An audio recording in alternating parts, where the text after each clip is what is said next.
ọjọ́ Ẹtì tí í ṣe ọjọ́ Friday ọ̀sẹ̀ tí ó kọjá yìí, èyí tí í ṣe 20 nínú oṣù kẹta ọdún tá a wà yìí,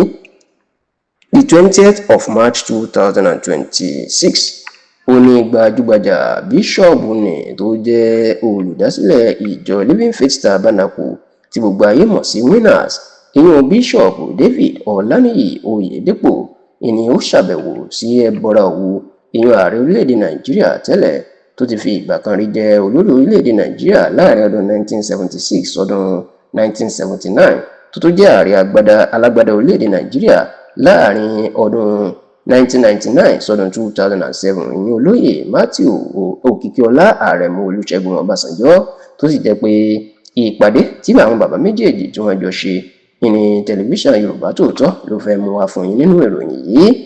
Bí wọ́n bá ń sọ̀rọ̀ àwọn bíṣọ̀bù àti àwọn pásítọ̀ tó ní ẹnu kọjá sísọ lórílẹ̀‐èdè Nàìjíríà, tó sì jẹ́ pé bí wọ́n bá ti sọ̀rọ̀ báyìí ọ̀pọ̀ Kìrìsìtẹ́nì ló máa ń tẹ̀lé wọn tán lérò lẹ́yìn. Òkè téńté lórúkọ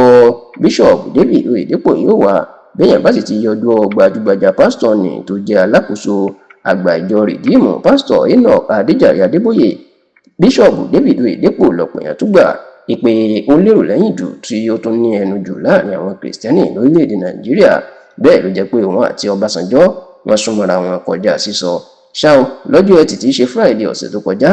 ìní pàápàá gẹ́gẹ́ bó ṣe máa ń pe bíṣọ̀bù Oyèdépò, ìní ó ṣàbẹ̀wò sí Ọbásanjọ́ ní ìlú Abẹ́òkúta. Bẹ́ẹ̀ làwọn méjèèjì ìní wọ́n jọ ṣe ìpàdé pọ̀. Ṣùgbọ́n kí ni ìdí tí bíṣọ̀bù Oyèdépò tó fi ṣàbẹ̀wò sí Ọbásanjọ́ gan pẹ̀lú bí ètò ìdìbò bó ṣe ń bọ̀, àti pé ṣé ìpàdé náà ṣé ó ní ṣe pẹ̀lú ọ̀rọ̀ ètò ìdìbò tó ń bọ̀? Tẹlifíṣàn Yorùbá Tòótọ́ fìdí ẹ̀ múlẹ̀ fún yín pé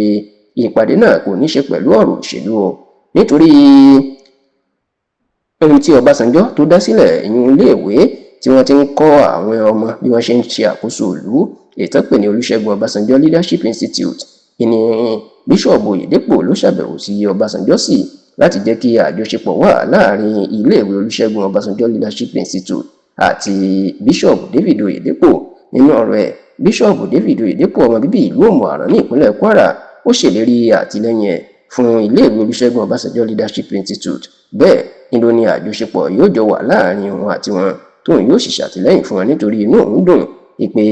Ọbásanjọ́ ó fẹ́ máa ṣe ìdánilẹ́kọ̀ọ́ àti ètò fún àwọn adarí orílẹ̀-èdè Nàìjíríà ní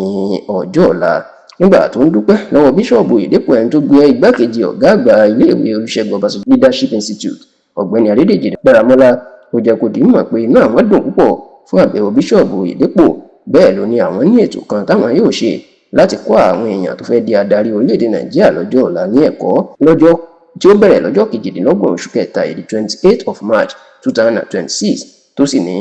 ààrẹ tẹ́lẹ̀ lórílẹ̀-èdè Mauritius ìyẹn Amina Gurib Fakim yóò wá. Bẹ́ẹ̀ ni ẹni tó jẹ́ ààrẹ báńkì Afreximbank ìyẹn ọ̀jọ̀gbọ́n Benedict Oramah tí ó jẹ́ ààrẹ tẹ́lẹ̀ fún Afreximbank olóhùn náà yóò wá síbi ìdánilẹ́kọ̀ọ́ olóṣù mẹ́ta náà láti kọ́ àwọn tí ó fẹ́ di aṣíwájú Nàìjíríà ní ọjọ́ ọ̀la ní ẹ̀kọ́.